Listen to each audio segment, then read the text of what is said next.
following Sandra's amazing session about top-down yokes. Yeah, that's what, top-down yokes explained. That's what it was, wasn't it?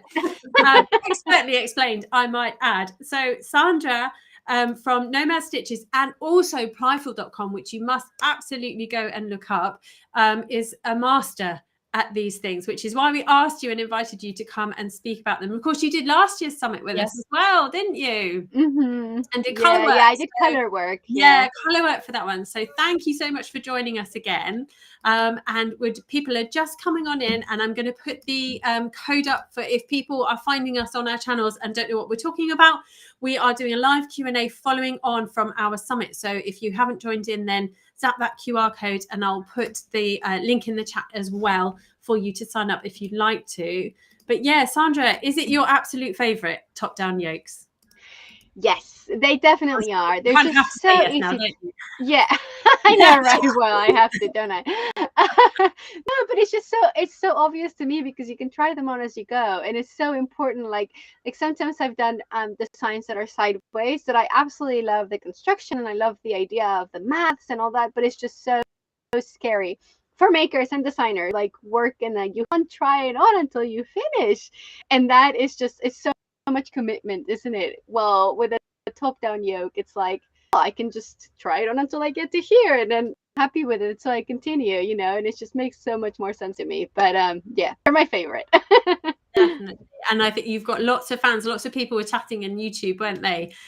Saying, yeah, they're my favorite. I can try them on as I go. So we've got Stephanie's here with us, and Valerie's back again, Catherine, Joanne. Hi everyone, come and ask your burning questions. Or did you just get baffled, or did everything get answered in the seminar? Because Stephanie's agreeing top down is my favorite too. I was really, really intrigued how you explained about the different types of raglans, you know, about how the way, what's the word, you know, the rhythm of which you can increase and decrease and stuff. And I think as designers, for us, it is the most challenging thing to design, isn't it, in terms of garments? But it's probably most worthwhile, isn't it?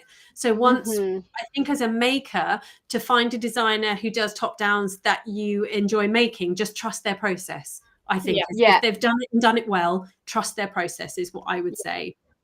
Yeah, definitely. And we've got a lot of people, they were talking in the comments over on YouTube about your book, Colourful Crochet Knitwear. So there are loads of designs in there with top-down yokes, aren't they? So if people want to check that out as well, go ahead and have a look at that amazing book, because you will learn a lot from those designs and from that book alone, isn't it? Absolutely. And so we have someone here on Facebook saying today's the first day I've heard about short rows in crochet, which is funny because we were just talking about them before, weren't we? Before we went live. I've always just followed a formula, but I think I should try one of your patterns.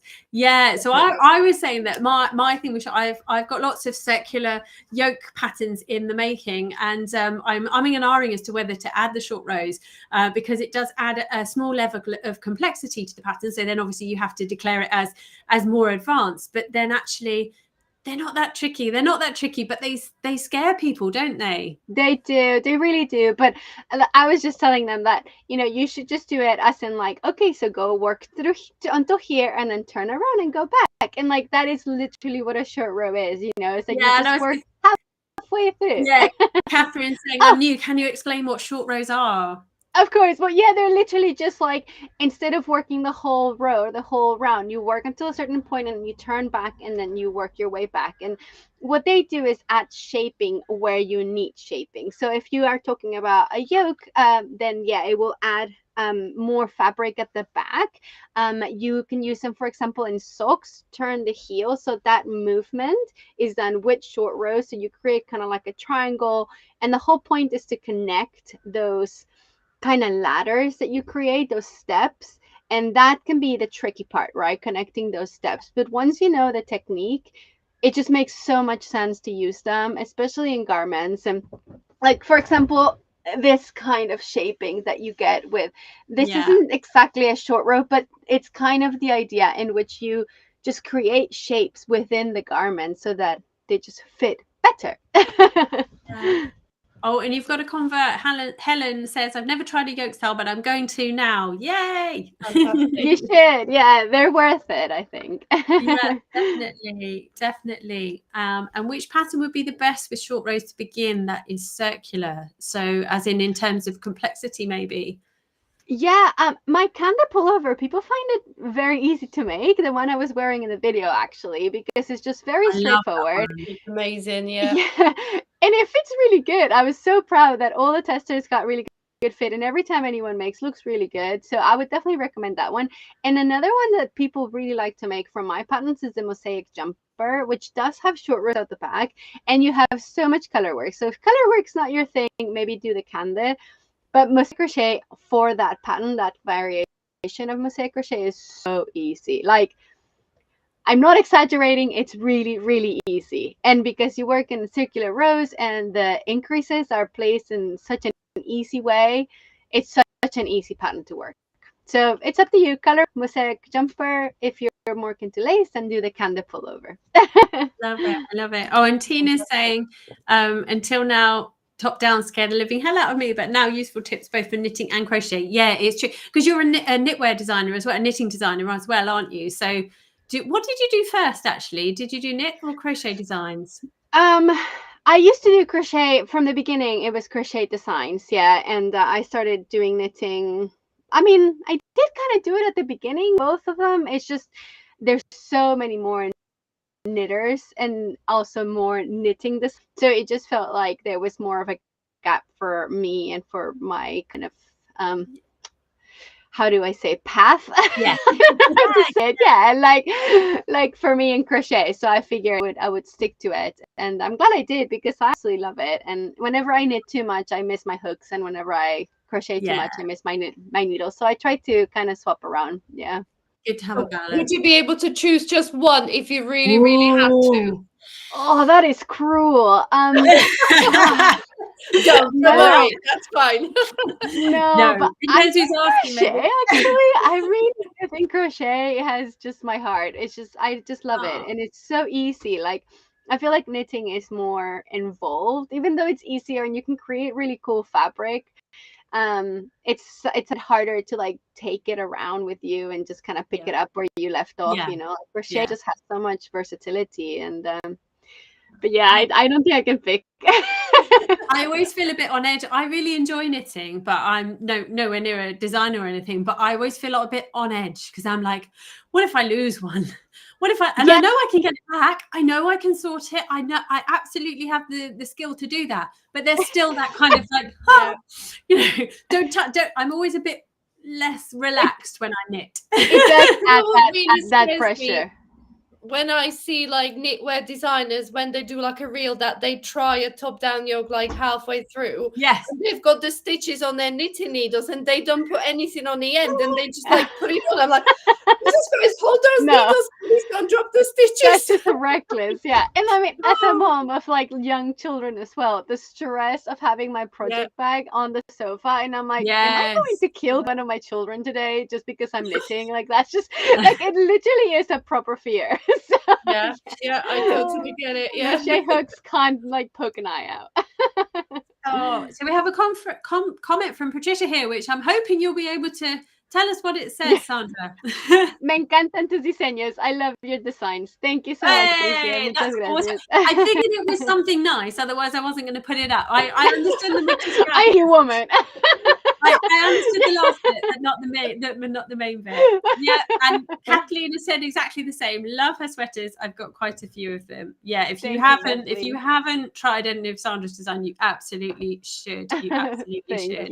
You. Oh, and the same here. Hello, everyone. Sandra, your presentation was fantastic. It really was. And I think it's one of those presentations as well, is if you have time, if you're on the free ticket, if you have time before it all finishes, go back and rewatch it. Or if you have your VIP ticket, which you said, didn't you? Some people that are on the VIP ticket had it earlier in the week and actually messaged you, didn't they, to say that they enjoyed watching it already. So it's one of those that you can rewatch. And if you're then making something with that style, go back and recap and get the tips and then apply them.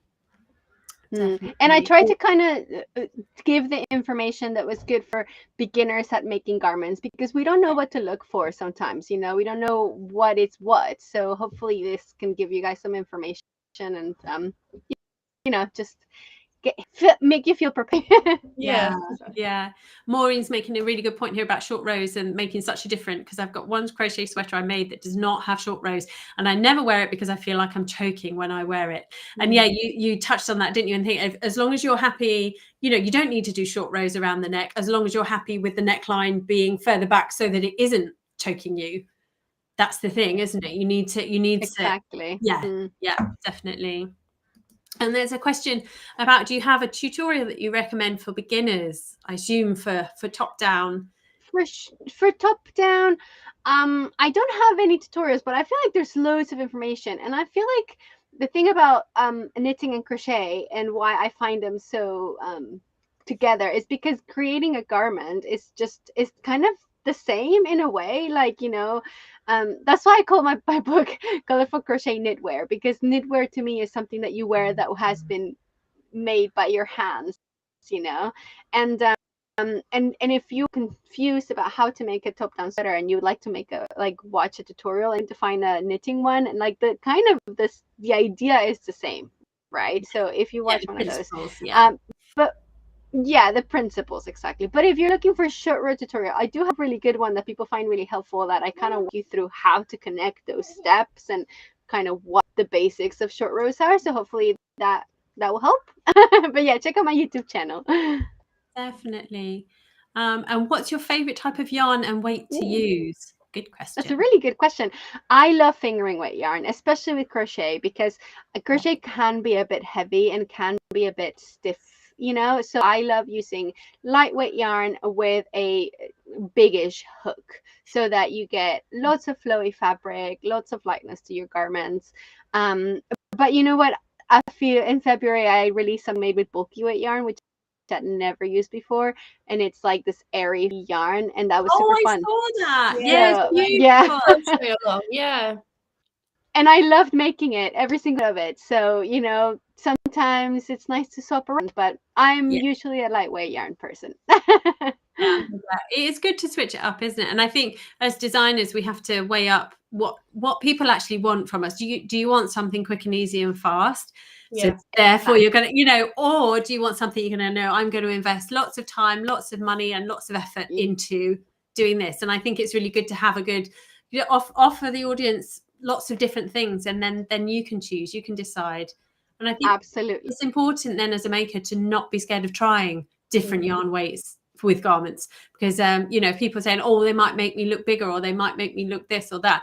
Do you just try go into a shop and try something on in that similar kind of weight and see how it makes you feel, see if you like it. And actually swatching is why it's so important, because we swatch for gauge, yes, but we also swatch fabric. How is this yarn going to feel once I've achieved gauge? If it feels like cardboard when it's a square, it will feel like a cardboard when you're wearing it.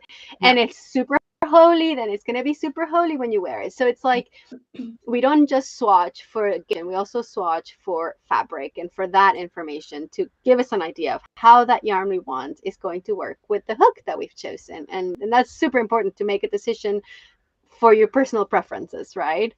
Yeah, definitely. I always call the gauge swatches like a crystal ball of crochet. It gives you that kind of like the look into the future, that what your finished article is going to look like, what the sweater is going to look like and feel like. It's not just about, oh, how many stitches and how many rows I need to meet the gauge, but like you just said, it's just going to be like, if you just cut off a bit of that sweater, that's what your sweater is going to feel like. If it's stiff, if it's drapey, does it stretch nicely? Does it sit nicely? Does it mold to your body, or is it just like a paper bag stuck on you? So gauge swatches are really crucial, not just for stitch counts and row counts. Absolutely. Yeah, they're not to be skipped. And then we have a question here about finding some yokes either have too much bulk under the arms or not enough. If you were making a yoke with color work, how and where would you adjust? I think what the problem might be for you is that you're choosing the wrong size. Sometimes when we expect, we the thing with especially run yoke sweaters is that there's no shaping to them. There's no structure to them. So if you just have too much fabric, it needs to go somewhere. And a lot of the time it will go at the underarm. Yeah, it just kind of so what I really it? Yeah. Yeah. So I think what people need to maybe consider more, especially if they have large busts, is to start with a smaller size. And I've seen a lot of people recommend to measure your upper bust, like right above your boobs, not at your bust, and choose that matches that, and then adjust for your bust once you get to the underarm. Now you can't always do that if you have color work, but for example, for my mosaic jumper, right, you have color work, but when you get to the underarm, you're starting a new chart. So you have multiples of 12, and you have the size large has 40 multiples of 12, and the size extra large has 43 multiples of 12. Then just adjust at the underarm to make sure that your extra large bust will fit the large yoke, if that makes sense. Yeah, definitely. So I think sometimes choosing a size is the biggest problem. Also, underarm depth. If you have a large oversized yoke, which might look really nice, if your yoke ends super high, then all that fabric just gonna bunch up. But if you have an oversized jumper, you want an oversized underarm as well, so that you have a bit of space for that fabric to go. So there's not a wrong or right answer to these things. It's just what do you want out of that garment that you're making. And I think the important thing that would be my advice. Yeah, the important thing there as well, and this is coming up in lots of our live Q&As, is to know your measurements. Do your measurements, know your size, know what style you like to wear, know what fits you well, and then take all of that knowledge and apply it to the pattern that you want to make. And I think people get really hung up on shop bought clothes sizing as well. Yes. They kind of assume like, oh well, I always wear medium, so I'm just gonna make a medium of this crochet pattern, and then they end up with something that is either too small or too big. So although the size might be called medium just to kind of make differences between the sizes, we've got to call them something. But just because it does say that, oh, this is a medium size, you always have to kind of measure your body and then compare the measurements of that finished sweater to really see whether that's the size and the amount of ease you really want in your finished sweater. Yeah, exactly. Yeah, I stopped calling them small to medium. I just went through 1 through 9 now, because it just I did that too. Forces people. It forces people to figure out what number they are, you know, instead of just being like, I'm always a medium, therefore I will make a medium, you know. And I think it really helps. I mean, not everyone, but So what sweater pattern would you suggest, a V-neck that doesn't emphasize a large bust so much, top-down sweater in crochet? Oh, that's a very specific question.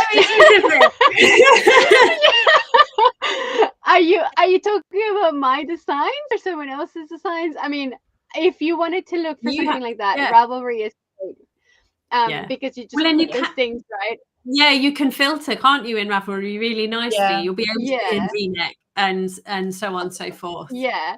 Yeah, exactly. But if you wanted something for my designs, I have the Coco jacket and the Camellia cardigan. They have very, very similar construction that are also top down. I actually talked about them in the video at the very end.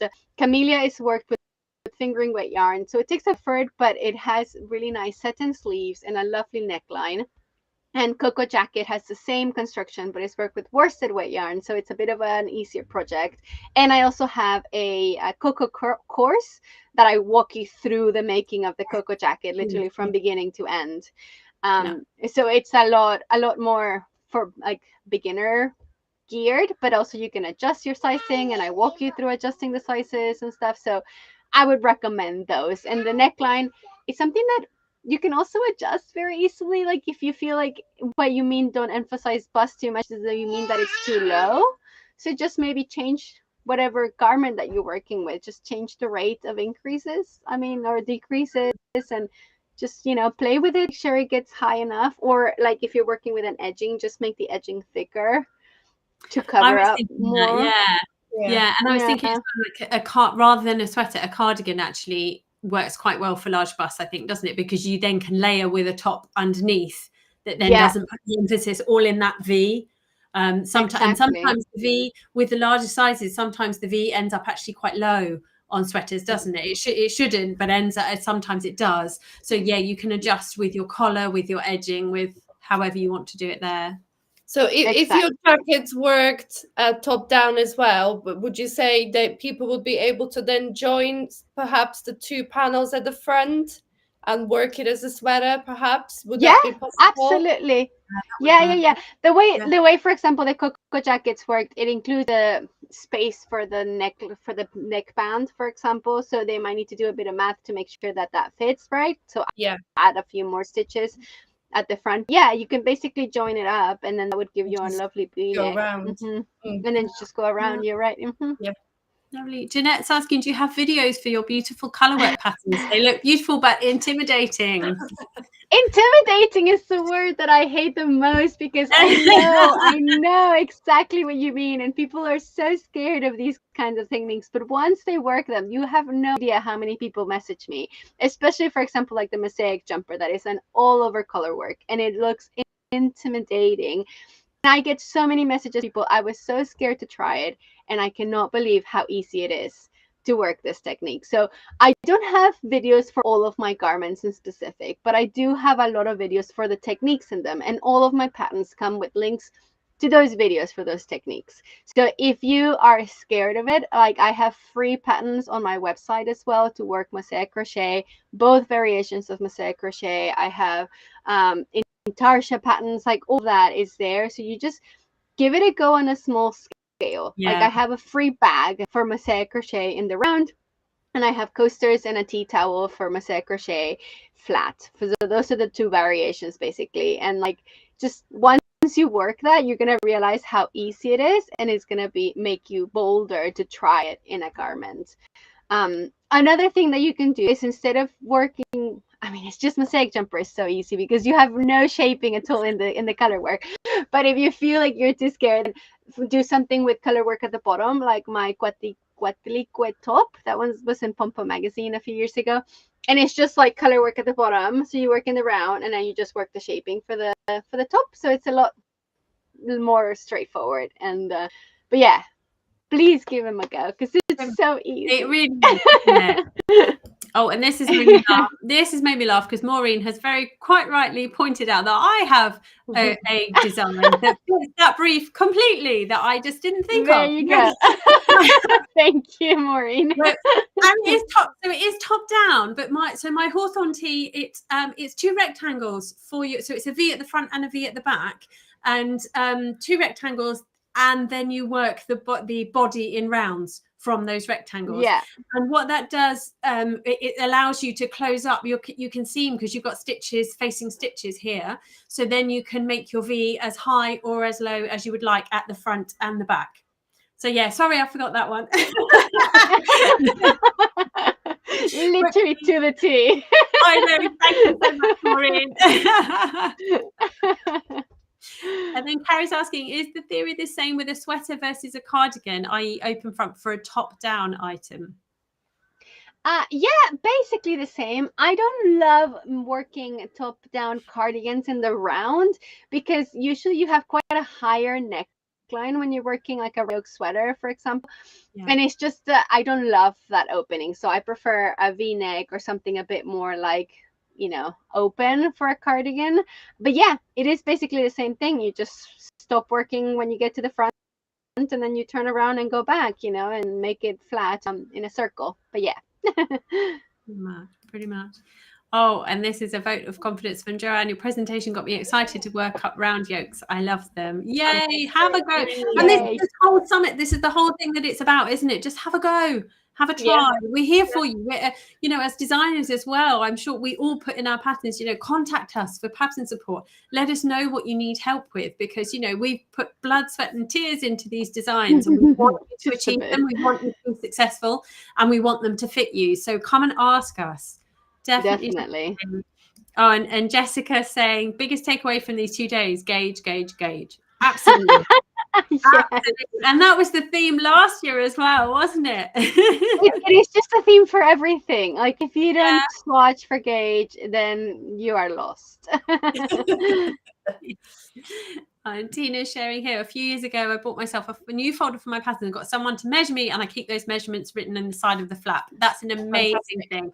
Brilliant idea. And actually, in the VIP area, there's a download that you can do, and it's got a picture of a body and put your measurements in. But I fluctuate. I'm without getting too depending on the time of the month and how much chocolate and pineapple consumed. I am different.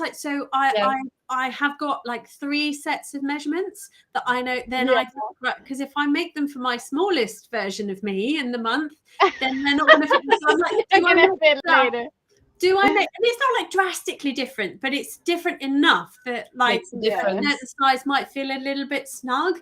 And it's like, do I want that, or do I want everything loose? Do I want it loose at certain times of the month? Maybe you need to separate your wardrobe for the one of the month. I don't need a summer and winter wardrobe. I need a not bloaty one. A normal size and a slightly bigger size wardrobe. That's maybe what I need.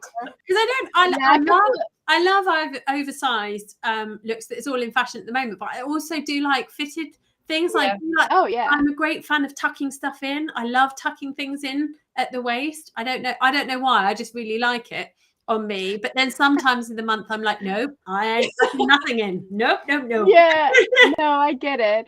A few months ago I gained a bit of weight after I lost all the baby weight, and then it just all came back. So it's fine, I'm like, I'm trying to be okay with my body, but I didn't realize until I patterns, and I always pretend I am 100 centimeters at bust. And then my last 2 patterns, I measure myself. I'm like, no, Sandra, you are no longer 100 centimeters. And this is the thing, I have to actually change that. It doesn't matter. We all have to be okay. We all have to be happy with our bodies. Yeah. We need to be happy with our bodies and confident in our bodies. And the way that we can do that is to create clothes that fit us beautifully. Yeah. And that's exactly what we're trying to get people to do, isn't it? We're trying to make the clothes to fit you, to give you that not just confidence in the crochet, but confidence in wearing them and being yourself. Yeah, absolutely. I agree 100%. There we go. Oh, and Nessa. Hi, Nessa again. Nessa's back. I'd love to try one of the free mosaic crochet patterns. Where can they find those, Sandra? Are they on a website or on your YouTube? Yeah, if you go to nomadstitches.com, I have a blog where you can find all of my actual blog patterns, and then there's blog posts with the patterns in them. But you also have YouTube videos that are embedded on the blog, or you can just go to my YouTube channel and Google and look up Nomad Stitches mosaic crochet, and you'll find all of my videos there too. Fantastic. Yeah. And also saying I can't use very thin yarn due to pain in my hands from arthritis. Yeah, it is tough. I do find thin yarn I have to do it in batches, and I have to really. Yeah, hand exercises have really helped me though. Yeah, I've always had very clicky hands, very, very clicky hands. And if I use really thin yarn or really thick yarn, I really struggle sometimes. But yeah, just keep those hand exercises, keep them moving, keep your hands moving. Yeah. What helps me was to loosen my tension. I feel like when I started crocheting, I was making a lot of amigurumis 15 years ago, and it's super tight stuff. And then when I realized that just didn't relax me, it actually made me feel worse. And I've loosened my tension now. I don't get pain, but I don't know. I'm sorry. I'm sorry that happens to you, because I'm laughing. My mum has quite bad arthritis as well, but she finds knitting really helps. So, but crochet, she finds crochet more uncomfortable, but knitting is fine. So I think, maybe just mix it up a bit. Yeah, lots of breaks and exercises. Definitely. Lots of breaks. Lots of people saying watch. Definitely. I can't believe we've run out of time. I keep saying this at every session. We've run out of time, Sandra. Oh, wow, that's crazy. Sorry about that. No. It's been amazing. We knew that everyone would come and chat to us about this one. We knew lots of people are very excited for this presentation. So thank you so much for joining us again for the summit. And we have who's next? We've got Courtney up next. Courtney's talking to us about catwalk crochet, which is an awesome presentation. Kind of just to be inspirational and stretch the boundaries and talk to you about things you may not have considered before, but you absolutely should. So so hop on over, get the link, and go and see Courtney's video, and then we will see you not long after that finishes for a live Q&A with her afterwards. Yes. Yeah, thank you so much, Sandra. Thank you, Sandra. Thank you for having me. Thank you.